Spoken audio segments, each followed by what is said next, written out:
Hello, everybody. My name's James. Welcome to another Planet FPL clash of the correspondents, the first of two this week, and it's probably the one you wanted to hear most.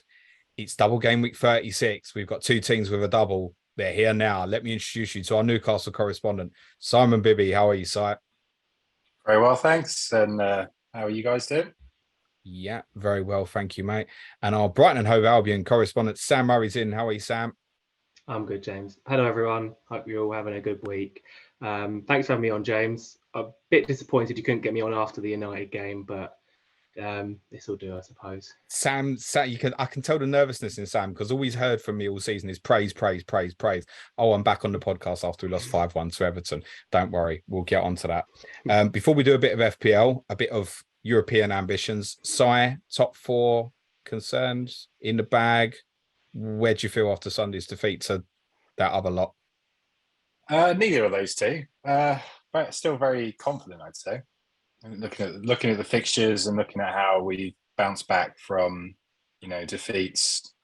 The last time we lost to Villa, we went on that kind of 3-game run where we scored 6 against Spurs. Let's get that in there. And then obviously a couple of good results after that as well, where we scored a lot. So I'm pretty confident. I didn't see anything from Leeds at the weekend that really kind of scares me. I think, yes, going away from home to a new manager bounce, I think that's always a thing. But now confident we'll get the 6 points. I think it's 6 we need to get fourth. Yeah, your goal difference is 7 better than Liverpool. That I guess if you won 2 and lost 2, you might stay at +7 possibly. That needs Liverpool then to do more than the +7 to overthrow that, and it also obviously needs Manchester United to obviously get more points than you. I think United would need 10 if you or 9. Sorry, United would have to win 3 that loss of their 4. to West Ham. I think was pretty big for us. I think just having that cushion of not going into like this round of games being the team in fourth, I think psychologically kind of helps us, even if it points wise doesn't really make a difference. Got teams coming up though who've got plenty to play for, certainly in the next 3. Obviously, Brighton have got ambitions for Europe, and Leeds and Leicester right near the bottom of the table. I feel like we'd arguably take the Leeds and Leicester games for granted if they were more in the middle of the season rather than now. Are they tougher because those two teams are both desperate right now? Yeah, but I think we're desperate too. I think there's a Steele resolving the club and the team, and Eddie Howe's all the players are already talking about Leeds like immediately after the Arsenal game. I mean, I didn't want to call it a free hit, but it almost felt like, we've had a couple of those results against the big teams this season where we swing for results. Sometimes it's gone for us, sometimes it hasn't. I think the Arsenal result was, fine margins that first 20 minutes. We could have been ahead in that game, and it's, a different story now, which possibly might put a different spin on, the Leeds and Leicester games. I think, we could have possibly taken those a bit lighter than we can now. Sam, what's the ambitions now? I take it top 4's gone now after Monday. Yeah. To be honest, the whole season I've been looking at that top 7. Any sort of European football, it would just be amazing. I'm still not really used to us being this far up the table in May. So there's been talks of Champions League as the season's gone on, but yeah, after that result, I think probably 6th, 7th would still be such a big success for this season, and I would take that all day long. Yeah, it's an interesting one because obviously you've got 5 games left and you've got games in hand, but the 2 games in hand are Newcastle away and Manchester City at home. You've still got to go to the Emirates. You've still got to go to Villa Park. It's a tough last 5, isn't it? Southampton at home's the other fixture. Yes, yeah, it's nervy. I think that's why a few Brighton fans are a little bit negative after that result, because a lot of them had that down as a game where we kind of had to not had to win, but 3 points would have been big before these last 5. So some difficult games in there. I'm looking at that Villa game on the last day, and that could be an interesting one for sure. Sam bizarrely said to me before we started recording, I need you to do me a favour and get a result at Villa Park at the weekend. And I'm like, hold on, Sam, what's going on here? But I think that probably speaks to the fact that what you'd said, you'd take 7th in a weird way right now, wouldn't you, rather than just miss out? Yeah. Oh yeah. If we finished 8th, I would be gutted, which is crazy, really. I would be disappointed after having such an amazing season to not get anything. And yeah, it's been an amazing season, but there has been some points. You know, I had that Forest game, and people were saying, "Oh, no, we're gonna fall away now." Then the wins against Wolves, Man United, and even me, who I'm confident and I back my team, but I'm quite realistic. Even after that Man United game, I was getting a little bit carried away, starting to look maybe up the table rather than Villa below us. But then, you know, that Everton game just, you know, brought my expectations right back down. What happened? Can you explain it? I don't know. It was just such a strange game. I was nervous before. I was really nervous before, and I think, forget the tactics. It was them switching sides before kickoff. Every time a team does that, it ruins us. It's a curse. So as soon as they switch, all we've got to do actually turn up at the Amex and win the coin toss. Basically, is what you're saying. I saw them switch sides. I said to my mate, I've got a bad feeling about this. I didn't expect them to score after, what was it, 30, 40 seconds. But yeah, it was such a strange game. I think with all the fixtures, I think the first thing people say is a bit of fatigue, which does come into it. It does. We're playing at such a high level all season. We've gone quite far in the cup. We've had a few injuries now, and obviously had the World Cup as well in the middle of the season. So the games are piling up a little bit, but more than anything, we were just terrible. Every time Everton got the ball and countered, it looked like they were going to score, and they did score pretty much every time they got it and counted. It was the same thing was happening over and over again. And yeah, by the third goal, it was just I just laughed. I think, yeah, at 3-0 and your goalkeeper scores an own goal, if that's, you know, Football Manager, you turn the laptop off and go to bed. It's just one of those crazy games, really. But, no, you don't. No one has ever shut down Football Manager after a defeat, ever. I don't believe it, mate. Keep playing till you've won like 3 or 4 in a row, and before you know it, you're like, "Oh, I don't want to shut it now because I'm on a winning streak again." Does you know, I quite like your manager. Does he deserve blame for that Monday though? And the reason I say that is because the same thing kept happening over and over with Everton's fast counter-attacks. Yeah, I think, for that, I think there's a little bit of blame there, definitely. We didn't change anything. It's kind of like we went 1-0 down, and straight away, I mean, there was so much time left in the game. We were still favourites to win it. We could have easily, you know, put up a fight and got back into that game. But we just panicked. I think as soon as that goal went in, it's almost the whole crowd kind of got knocked back a bit, and obviously the Everton fans were very loud, and they done really well. Everton, to be fair, they did play very well. They battled well, so, and yeah, like those direct counter attacks got us every time. I think De Zerbi could have changed it. So yeah, a bit of blame there, but I think he blamed the mentality as well a little bit. He had them in the change rooms after the game for quite a long time, and yeah, maybe it's a mentality thing as well. We struggled against Everton and Forest, but then play like that against Man United, so that's potential reason. I was hoping he was going to say sack him. He's rubbish. Not yet. So I was just going to say, I thought you were going to blame the hill when you changed ends, because that's what we always do at Newcastle.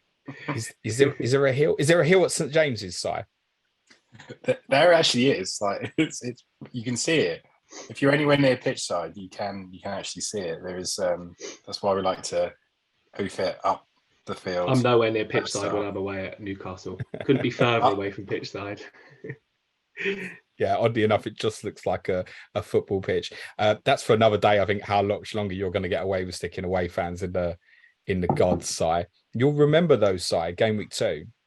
You went to Brighton, and you got away with one that day, didn't you?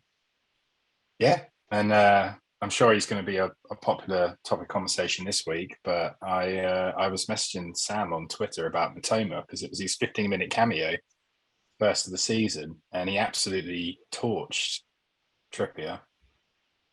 I hadn't seen anyone do that to Trippier this season in 15 minutes. Pulled his pants down on about 4 different occasions. So, concerned then for this particular fixture next week?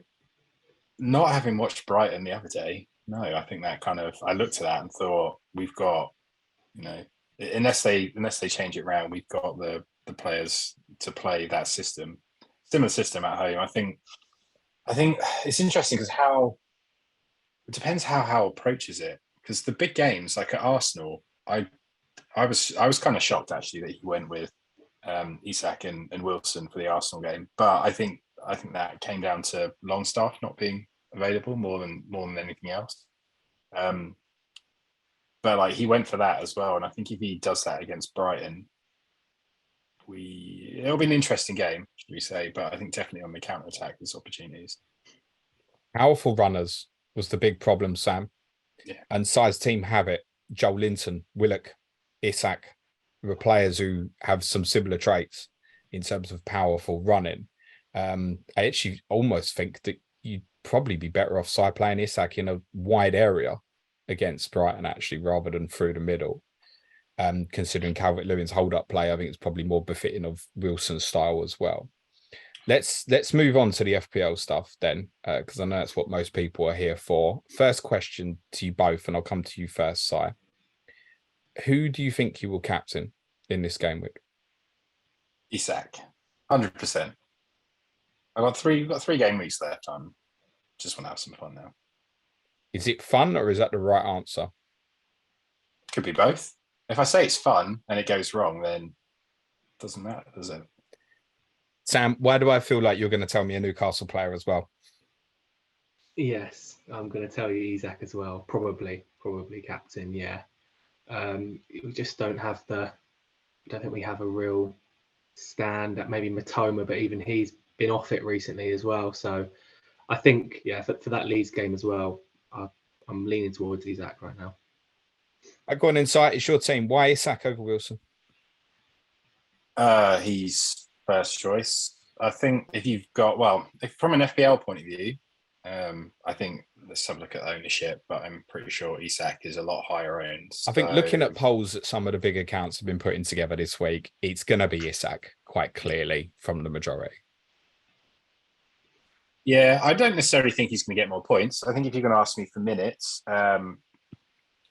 I actually, as the days have gone on, been more confident about Isak starting every game. I think previously, the theory was, well, Wilson might get one and Isak might get one, and if that's the case, then Leeds away feels more like a potentially from a Wilson game from a upfront point of view.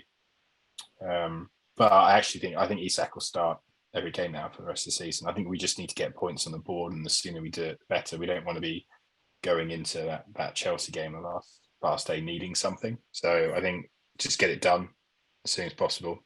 Yeah, I think it's worth remembering that a lot of people in game week 29, I don't want to say shit themselves, but it was like, oh my God, rotation with the Newcastle forwards. But you played United Sunday, West Ham Wednesday, Brentford Saturday. Whereas this time it's Leeds Saturday, Brighton Thursday, so a 5-day gap. Then there's another 4-day gap to Leicester is a Monday night as well. So the space in this time means that rotation is presumably more on selection rather than recovery. Yeah, I'd agree. I think Isak starts. I think Wilson's proven like he's slightly more explosive than Isak off the bench in terms of goals. So if we need it, that can happen. I think it kind of comes down to Sean Longstaff actually. Like, what's his prognosis? I think St. Maximin, he'll continue to do cameo roles the rest of the season. I think that's kind of what happened last time he was injured. Apparently, he has looked really good in training though, but I can't see him coming straight back in.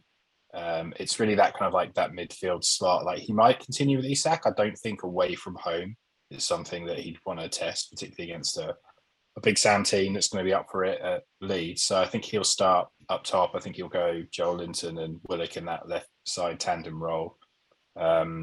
Hopefully Longstaff's back. He didn't seem like a bad injury because he carried on and didn't want to come off when he picked it up. So I haven't seen anything, and to be honest, the word today we should clarify. We're pre-recording this on Wednesday night, but the word today seems to be it's positive news on Longstaff, as in there's certainly no break to his foot or anything, but extremely doubtful for Saturday. probably probable for next Thursday. So if Longstaff's unavailable at the weekend, what do you think the midfield three would be then? If he's going to play Joelinton and Willock in that kind of rotating left-hand side role? I think there's a shout that Anderson gets a start. I think he's had a couple of really nice cameos, and I don't think Howe is afraid to put him in there. So I'd potentially like to see that. If Howe thinks the game and the occasion's a bit too big for him at this stage of his career, like there's every possibility that Isak could start on the left and Wilson could start up front. I just think we didn't see any evidence that was working last weekend. I know it's a different game and games have a lot to do with it, but but it did when you were chasing against Southampton, right? As opposed to playing a team challenging for the title. When you chased against Southampton, it certainly did work with Isak on the left-hand side. Yeah, that's true. Well, I'm trying to think how many minutes they had together in that game. Wilson came on at half time, didn't he? I think. Yeah, that's it. I just don't think he needs to do it from the start, and I don't think he will. I think he'll kind of go back to what's proved successful in the past. I think trying to switch it up now and then to do it 2 games in a row after coming off a loss doesn't feel like an Eddie Howe move. It was quite surprising. I think he did that at the weekend, but as I said, I think he was forced into it. He's got different options for this Leeds game. Before I kind of ask you expected minutes, I'm keen to get an understanding, and for those who don't watch Newcastle regularly, what is the importance of Longstaff? Why is this so relevant to the positioning of the front guys? I think if you watch the games, particularly like Bruno, I think he really misses Longstaff. I think his recovery runs, that's the weakest part of Bruno's game. And I think why, if you get into a lengthy conversation about it, I think he's not really a number 6. I think in games where we're playing lesser and inferior opposition, yes. But in the games against Arsenal, you could see he was kind of exposed there. He needs not just the legs, but someone's got the discipline to kind of sit in, and particularly on that side as well with Trippier. So the way that Newcastle play, it's more of a system-based thing than an individual. I think he's become very important to the team, and I think it'll be an area that we look to strengthen in the summer, but I think we'll look to strengthen it in a similar kind of way. So basically a Longstaff improvement rather than someone that talked about previously, like Maddison dropping in there. I don't think that's what Eddie Howe's looking for in that particular position. So been disappointed with Bruno actually the last couple of weeks. Last time I came on here, I shouted him up as a potential FPL pick out of all of our midfielders. I think everyone else has massively outscored him in that time. So good job by me. Essentially, Wilson's minutes could be defined by Longstaff's availability. Is that fair? Yes, that and points on the board. So if he misses this game, if we win, does he start the next one? I don't think so. I think he might return to bench role. So you think there's a chance that Callum Wilson won't start either? That's not to say you do think that. You think it's possible that Wilson might not start at all? I think if you were to ask me who gets more minutes out of the two, I'd say Isak. Go on, expected minutes out of 180 across the double. For Isak, I would say 145, 150, and I think for Wilson, closer to 100. So okay, so you're probably anticipating one start, therefore. I'm anticipating one game not going the way we want it to, and him potentially having to come on early again. Okay. Sam, have you got Isak already? No, I don't. So you're looking to buy. I'm going to presume what Si's just said is kind of give you confirmation bias to go Isak over Wilson if you were debating it. Who are you looking to bin for Isak, just out of interest? Well, I've got Ollie Watkins and I've also got Solly March. So it's kind of a case of I could do both, but then I'd have to bench Trent or Dunk, probably Dunk over Trent. And then hell. Then you're benching a double game week player and probably replace both March and Watkins in my team. Yeah. So, and it sounds like Isak is the one to get. You know, Watkins playing Dr. Tottenham this week, don't you, Sam? Yes, it's not ideal, but got to be done. Okay, I take it for you, Si, Wilson's just not on agenda then. He was at one point. I was quite keen to get them both, and then I've just got other issues in my team. I've got a March issue as well, and I'm doubled up with Newcastle at the back with Shah and Trippier, so that's not very fun. And I'm thinking, if I've got a midfield replacement anyway, I'm actually considering Joelinton in that spot rather than going for Mac Allister, which just feels like a very kind of boring sideways move.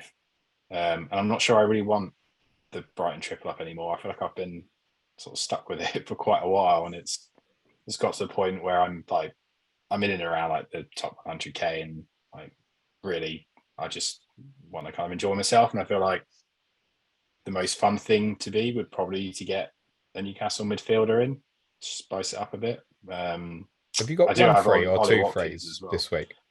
I got two because. Okay, so I take it you're thinking -4 and. No, sorry. Yeah, I've got one. I would have had two, and then I got lulled into that stupid Man City league stuff last week, and then ended up randomly putting Ake in as a defender. Don't ask me how. That went well.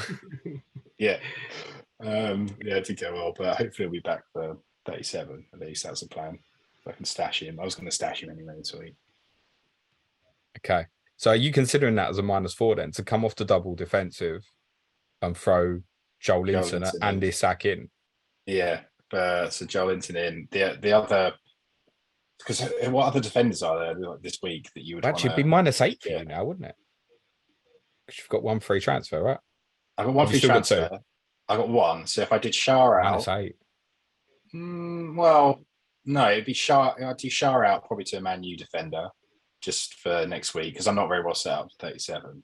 And then it would be potentially Solly March to Joelinton and just get screwed over by Mac Allister again.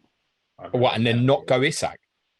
I've got Isak. Oh, you've already got him. Yeah, right, okay, understood. I thought you didn't have him Isak for since I told you he was the third best striker in the league. I think I got him in 2 minutes after that pod ended last time. I was very adamant about having him on the free hit when your team played my team, mate. Sam, what Newcastle you got? Trippier and Botman. Very exciting. Okay, so you're looking to go Isak and go to third. So you're in basically the same position as me. And by the way, it might have to be Watkins. It's going to be Watkins or Tony that I probably sell as well. Have you given any consideration to that as a -4? And obviously you've got Solly March. So have you given any consideration to doing something like that and being in a Newcastle defender and getting too offensive in if it's Isak and Wilson or Isak and Joelinton or Willock? Not really. It's not a bad idea. I don't think I'll do that though. Maybe I'd have done it if they weren't playing Brighton as part of the double, because I don't want all the Newcastle players against Brighton. But it's not a bad idea. But I'll probably play it a bit more boring. Just for the masses who've got, if you've got Botman, I would do it.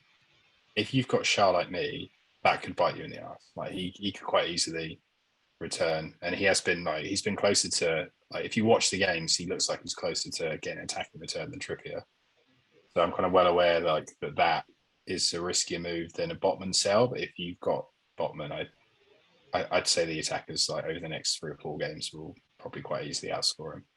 Si, thanks for confirming that Botman will score in this double game week. Kieran Trippier has scored more than 2 points twice since game week 21.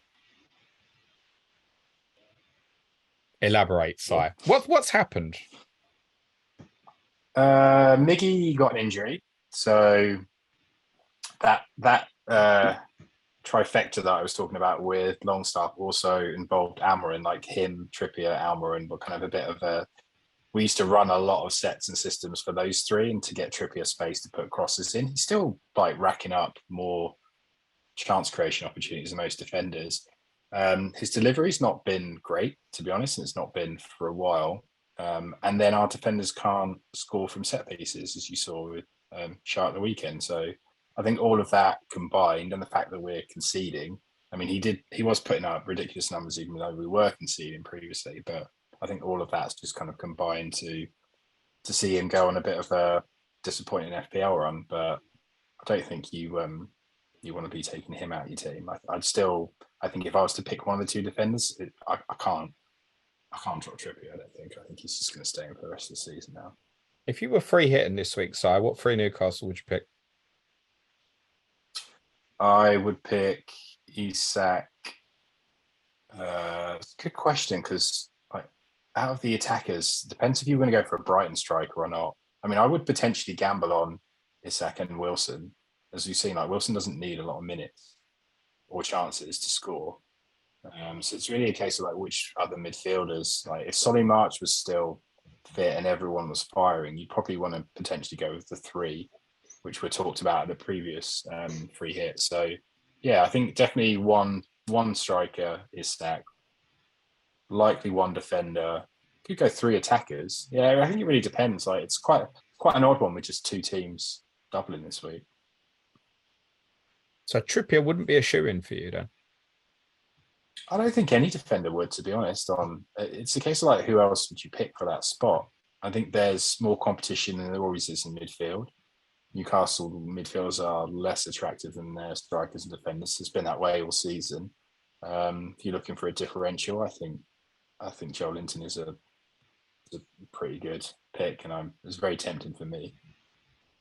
Sam, same question on Newcastle assets. If you were free hitting this week, what three do you think Newcastle? I would go Trippier, Isak, and maybe Wilson as well. Maybe the two forwards or Joelinton. I don't hate that either, to be honest. So why Joelinton over Willock? Big chances created. I think his underlying stats are a bit better, and I trust him more to actually score and not get his pants when he gets into the. Is it not also a little bit impacted by Longstaff? I get the feeling he plays with the brakes on a little bit more when Longstaff's not been available.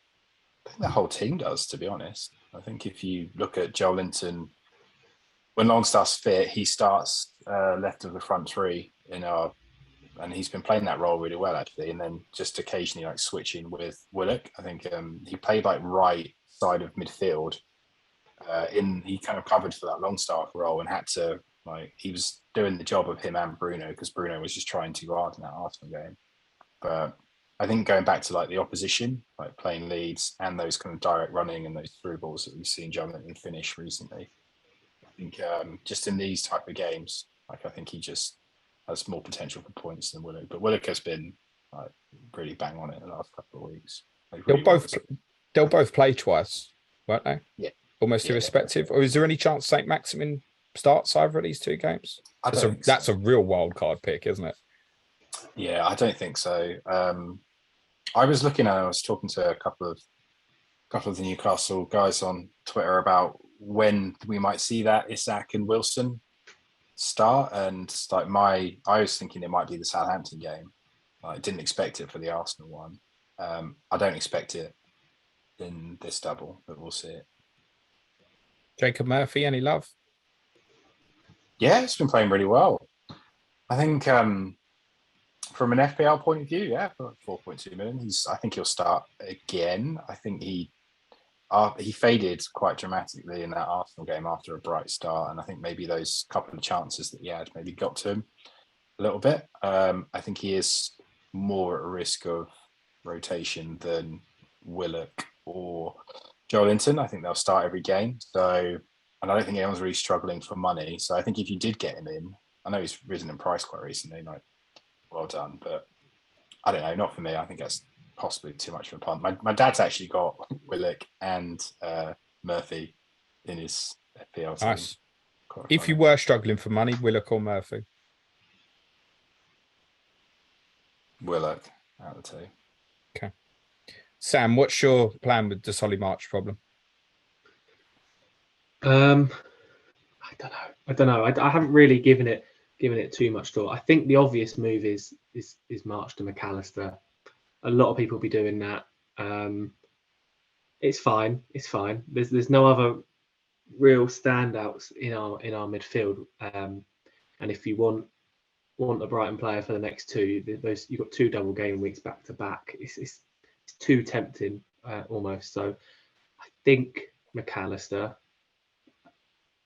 I'm not sure about it yet. It does seem a bit boring. I'll see if there's any more fun picks that I could go for, but it is fine. Mac Allister is a fine switch, to be honest. I think it's the obvious move in terms of if you're staying within the same team.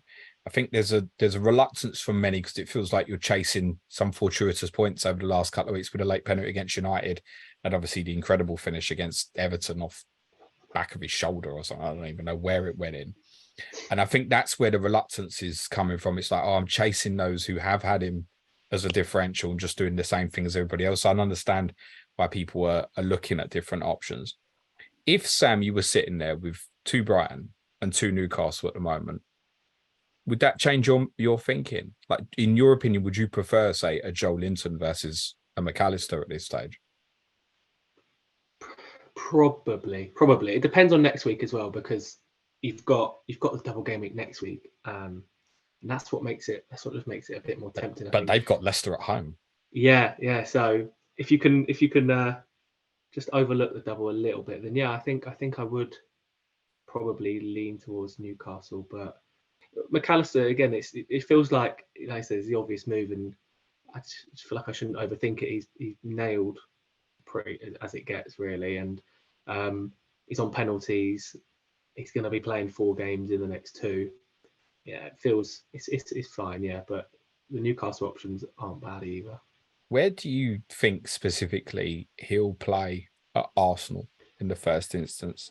Is he likely to play alongside Caicedo? Do you think he'll play higher? Yeah, well, I was just having a look at this, and I think Solly March being out does just change things a little bit. It's a shame, first of all, Solly March out. He's had such a good season. For the run into, it looks like he's going to miss the next few weeks the way he pulled up. The way he pulled up, I would. Yeah, I don't think for anybody it's a cape. No, I don't think it's a sell. Yeah, it's a real shame. On that right hand side now, we've got Buonanotte who started there against Everton, and he's played there a bit. I think De Zerbi does like that left-footed right winger. And then you've also got maybe Encisio who can play out on the right as well. He played there a bit in Paraguay, I'm pretty sure, on right midfield. He can play anywhere. I love Encisio. He's brilliant.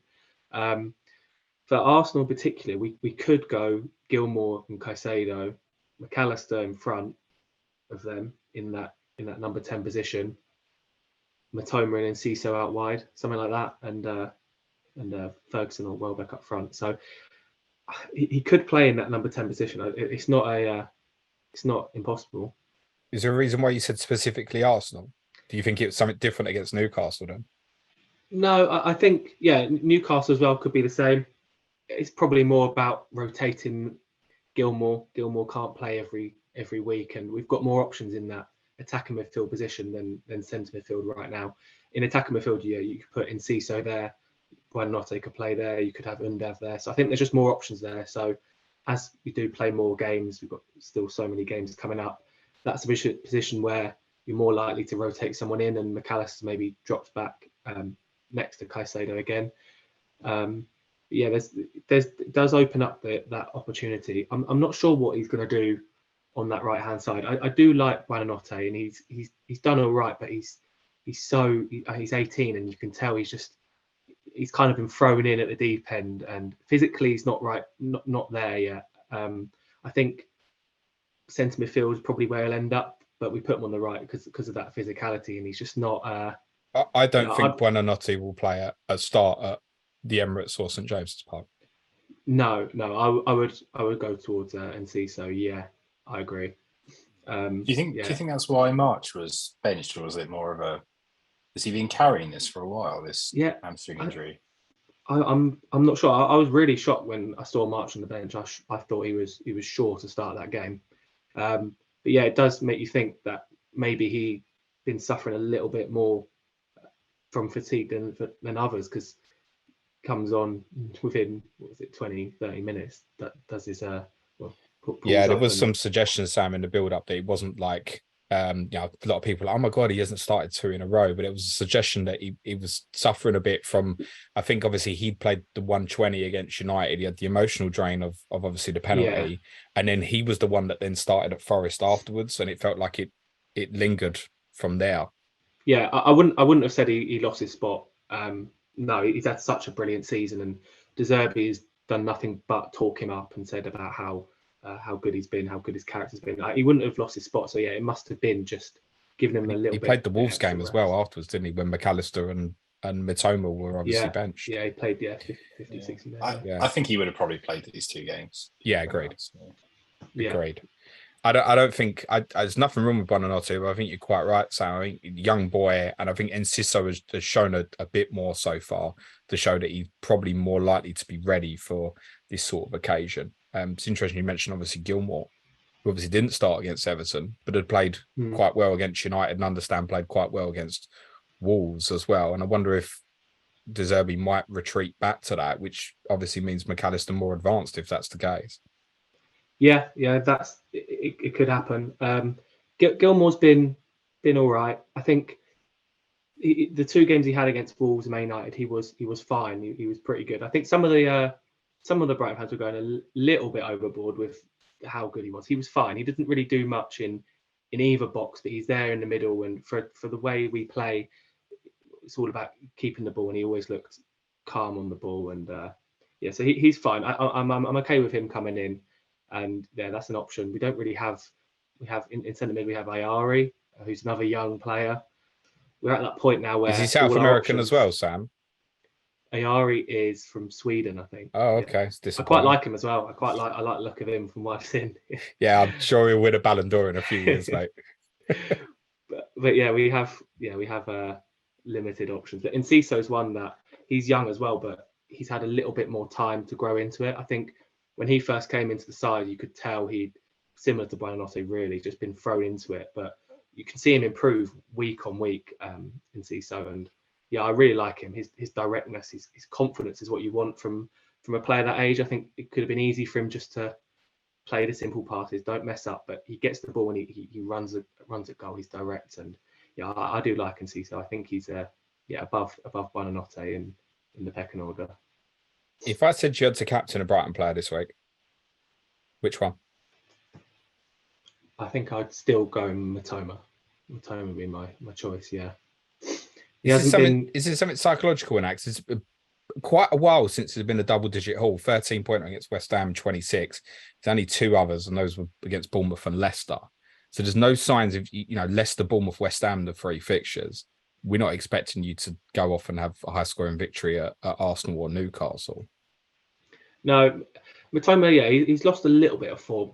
I think he had that period where every shot was going in, maybe a little bit unsustainable. But with Mitoma, he's a game changer. He's a match winner. I love watching him play, and I think he's the one I would go towards. De Zerbi said about how he really doesn't like bringing Mitoma off as well. If he's on the pitch, he likes keeping him on because he can always just have that one moment where he goes past the fullback and wins us the game. So I think Mitoma would be where I'd go there. I suppose with March injured as well, almost strengthens Mitoma in the sense of direct ball carrier in a wide position, where Incisio's not so much of a like for like, right? Yeah, I suppose, yeah. Okay. I just wondered, I can't help but think with the Mac Allister, it can be the one return and it's double point haul. Mitoma feels like it might need a bit more than that, possibly. That's all. What Brighton have you got, Sam? Dunk, Mitoma, and Solly March. Dunk, Mitoma, and Solly March. And for you, Si? Stupinan, Mitoma, and March. Okay. Sam, you mentioned the idea of potentially benching Lewis Dunk. Is that a serious consideration for you, or is that you just being a nervous Brighton fan? Well, I've got the 2 free transfers. I think, Isak probably has to come in, and then I either start Lewis Dunk, and just keep March on the bench, or make the transfer, but then I've got to be benching Dunk or Trent. And yeah, I think out of those 2, it's painful to have a double game week on the bench, but I think I would bench Dunk over Trent. Yeah. Si, you giving any thought to that? Benching is Stupinan? No, he's gonna play for me. On my bench at the moment, I've got Ake, great signing from last week. Grealish is on my bench as well, so I kept him because I looked at this week and thought like there's opportunities that for them to get rotated, and I've got Watkins on the bench as well. So at the 40 moment, points incoming.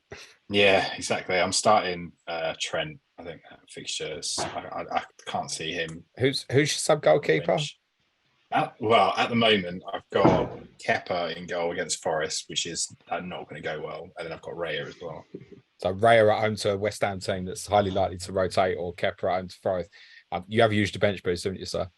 I have, yeah. Yeah, of course. We all have. Because otherwise we'll be using it this week, I think.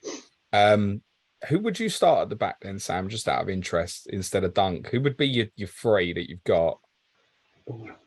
I've got Trent, I've got Botman and Trippier. Yeah, so right, yeah. I think that's the one scenario where there's a real case. If you're sitting there with a double Newcastle and Trent, that's the one case where I think it falls into people to think, I'm not sure I want to play. And there's a number of teams. People have even got, like said, like some Rico Henry at home to West Ham and stuff. You think, good fixtures and stuff this week.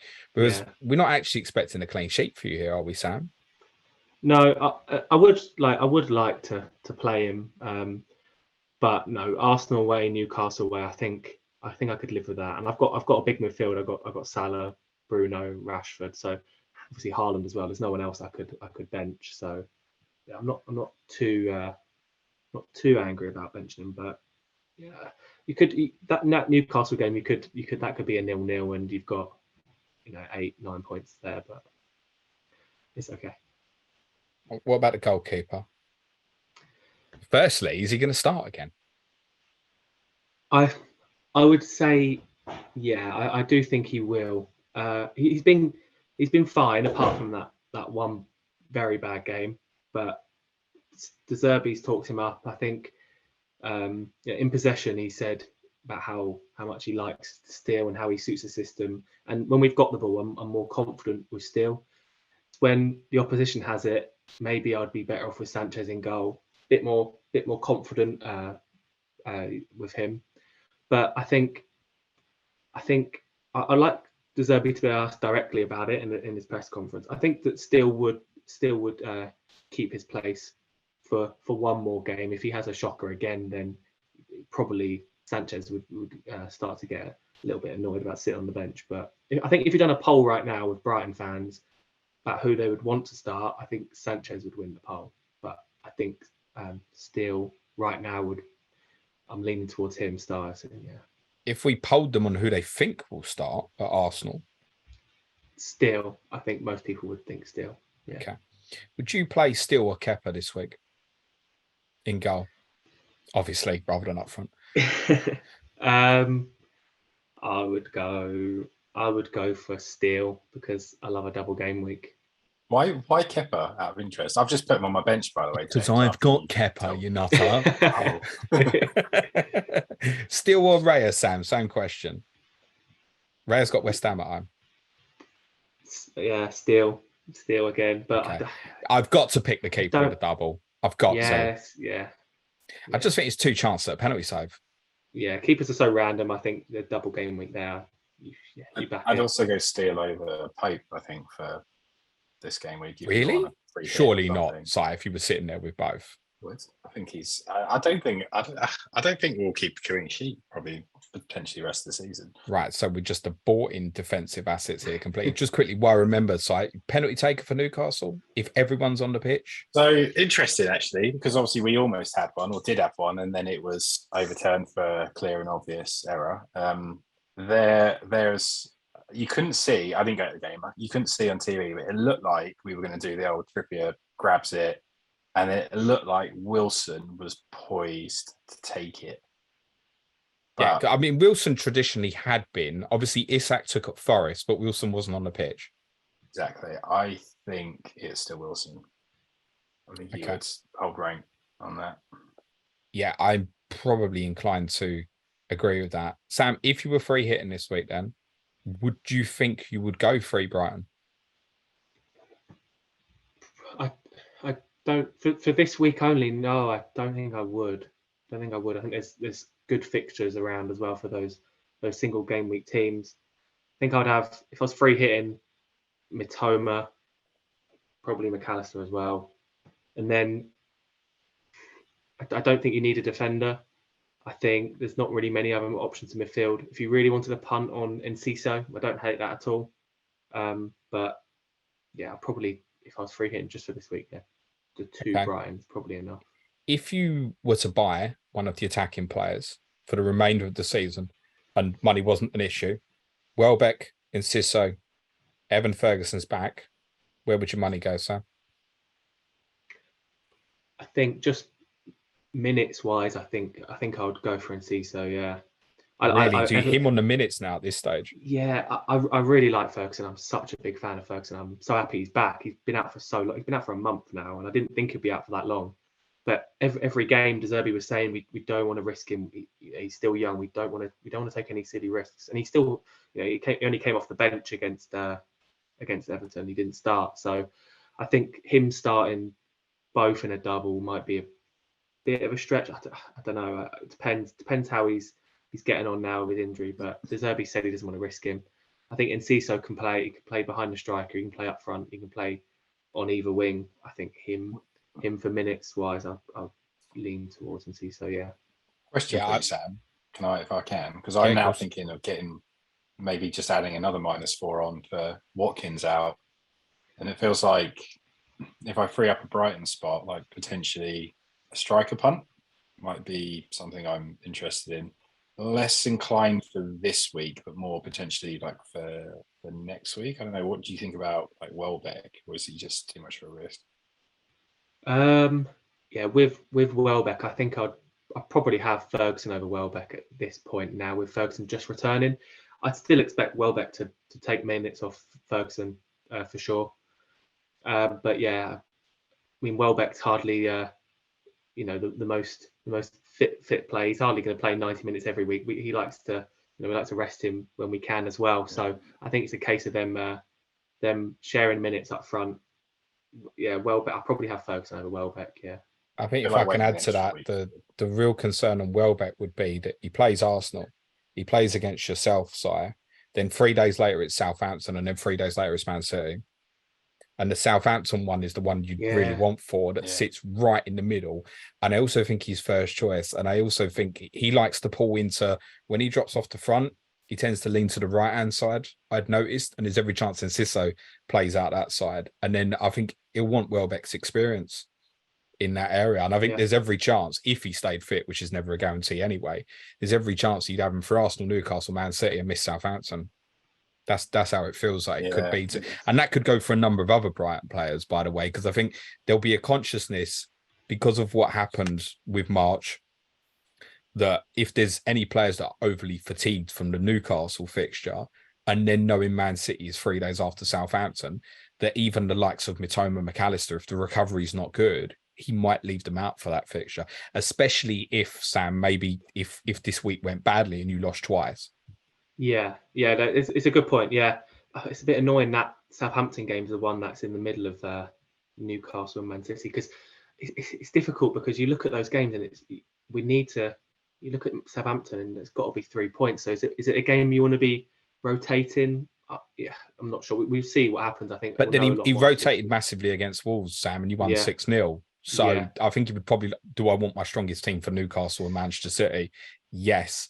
If there's one to get away with, it's probably against the team that's liable to already have been relegated, where at least the intensity surely is not going to be at top level. And he might back his squad a little bit more after that Wolves performance. Yeah, so you might see a little bit of rotation there. I think for me that just kind of confirms that dipping out of Brighton with that March injury this week and potentially going back in next week seems more viable to me than going straight back in Mac Allister, purely because I'm a Newcastle fan and I want a piece of that attacking throw. I can completely understand why people would just do the direct swap, but for me, I think there might be a slight advantage into holding that spot back till next week and targeting that Southampton fixture. So I think that's probably what I'll do.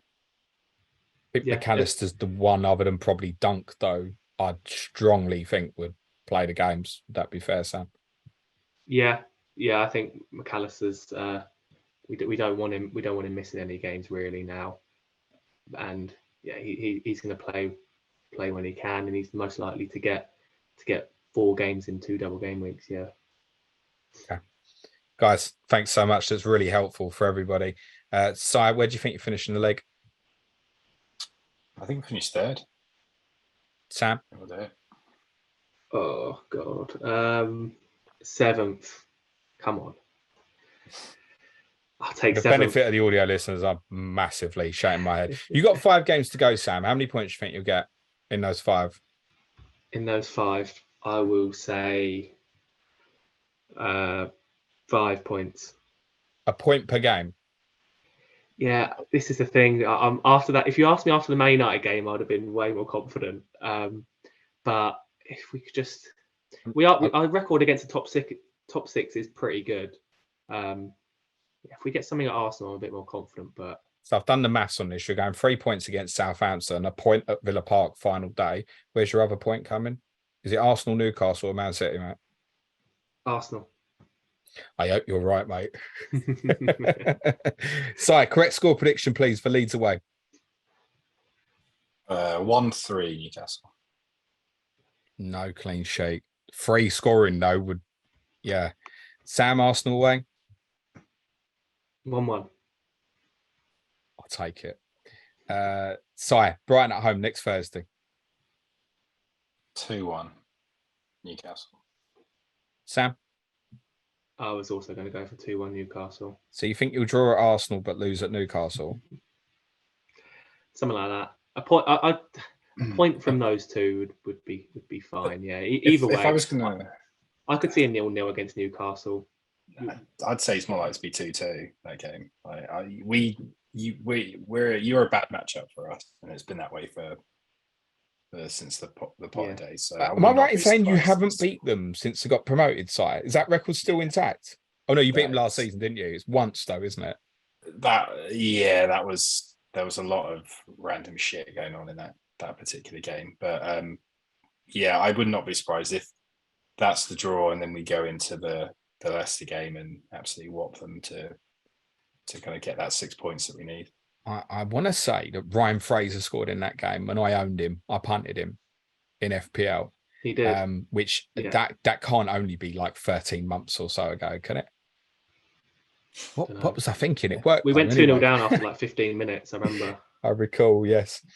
I'm not convinced it will be high scoring at Leeds, actually, Si. I think you'll win. 2-1. I think you'll get beat at Arsenal, Sam. But I'd probably quite close, maybe 2-1 to Arsenal.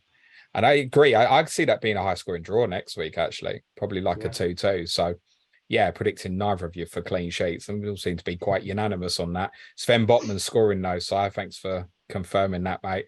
I don't think I'm selling him. Si, where can everyone follow you in the bird at, mate? FPL Bibs. Good stuff, mate. Thank you very much, mate. Good luck for the rest of the season. And Sam? FPL Seagull. Good man. And the same to you, mate. Thank you. If you don't qualify for Europe, I'll be staggered, mate. And I agree with you, Si. I think finish third. Good stuff, gents. Thank you both so much. Another clash of correspondence for you tomorrow.